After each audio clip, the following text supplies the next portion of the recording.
الجزء الثاني في موضوع الذاكرة human memory. اتكلمنا على أول initial stage of memory، المرحلة الأولى في الذاكرة اللي هي sensory memory، الذاكرة الحسية.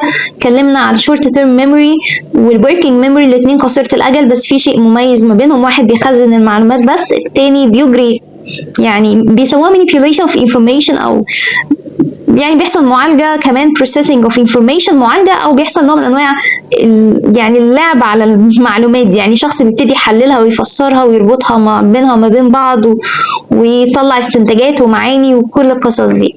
وقلنا إن الworking memory أو الذاكرة العاملة هي الجيت واي أو البوابة لللونج تيرم ميموري أو ذاكرة طويلة المدى.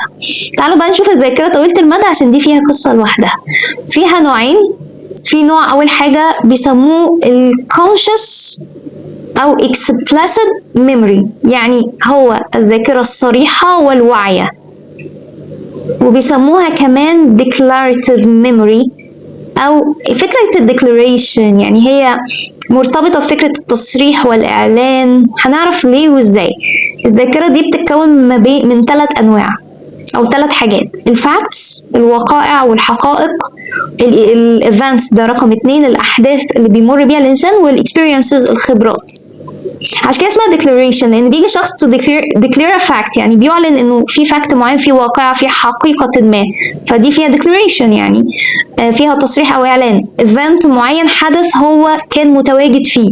experience خبرة هو مر بيها أو حدث مر بيه. عشان كده بيسموها conscious، لأن الإنسان بيكون مدرك ليها جدا وقادر يسردها بشكل واضح وصريح وواعي consciously. مكون منها أو جزء منها حاجة بيسموها episodic memory، اللي هي خاصة بفكرة الأحداث المتسلسلة. دي مرتبطة مركزة مش على الفاكتس بقى، مركزة على experiences والevents، الخبرات والأحداث في الحياة، لأن عبارة أحداث الحياة وخبراتها دايما عبارة عن أحداث متسلسلة في حياة الإنسان من مرحلة عمرية لمرحلة عمرية وغيرها. ده أول نوع.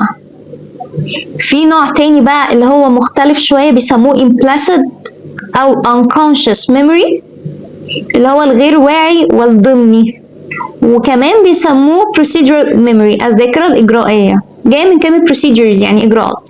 هما ليه بقى بيسموها كده؟ عشان دي ليها علاقة بحاجتين، حاجة اسمها skills المهارات، وحاجة اسمها tasks المهام، مهام العمل، مهام مختلفة في الحياة. دي دايما الإنسان بيقوم بيها بشكل غير واعي. يعني مثلا لما تيجي لحد حرفي بيشتغل في حرفة ما، فتقول له ايه ده انت بروفيشنال وانت فنان واتعلمت ده ازاي؟ يقول لك اتعلمته من اهلي ومن اجدادي، وكانوا بياخدوني معاهم وانا صغير واشتغل بايدي لحد ما خلاص بقيت اعرف اعمل الحاجة دي ببراعة عالية جدا. he's really skillful، يعني هو عنده براعة عالية في الموضوع ده. خلاص دي ذاكرة، ايده بقت تشتغل بدون ما يحس، يعني ايده بتسترجع المعلومات اللي خزنت قبل كده وهو مش حاسس اساسا. خلاص ايده خدت على الحركة وخدت على ازاي يعمل الحاجة دي وكده.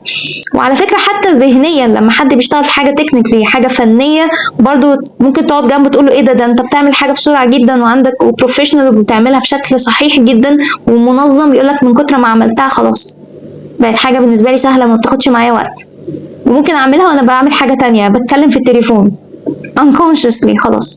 فدي النوع اللي بيسموه الانكونشس او الامبلاسيد ومرتبط بالحكايه دي. وفيها نوع تاني اسمه semantic memory اللي هو مرتبط بالدلالات والكونسبتس والمفاهيم، ومرتبط بالاكسبريشنز التعبيرات والوردز الكلمات اللي بيستخدمها الشخص في حياته اليوميه. هتلاقي فيها كتير بتكون باديه معاه من مرحله الطفوله، فاتخزنت في الذاكرة، وهو بيبقى في الأغلب واخدها من المجتمع المحيط بيه، من أول أسرته لعيلته لمعارفه لمجتمع الدراسة وغيره، وفضل يستخدمه وهو كبير. وفي ناس دايما كل إنسان يقولك ليه لازمة، يعني في كلمة معينة بيعيدها كتير وبيكررها كتير في وسط حديثه وهو مش واعي، ما هي دي ذاكرة برضه. فدي بيسموها semantic memory، expressions التعبيرات اللي انت بتستخدمها، الwords الكلمات، حتى الكونسبتس والمفاهيم اللي انت متبنيها في حياتك. ده انواع اللونج تيرم ميموري او ذاكره طويله المدى.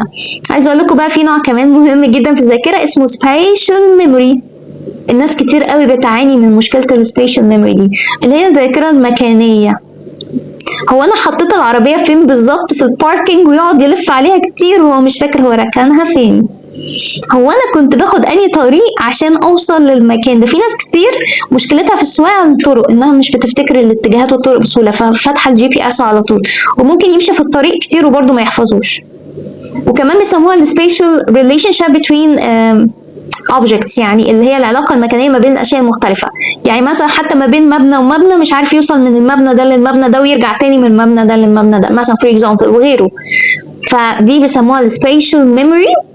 ودايما الريبيتيشن او التكرار، او ان الواحد يروح ويمشي نفس الخطوات مرات عديده، ده يخليه يفتكر. لما الحدث او المكان او الشيء ما يكون مرتبط بمشاعر قويه يخليه يفتكر.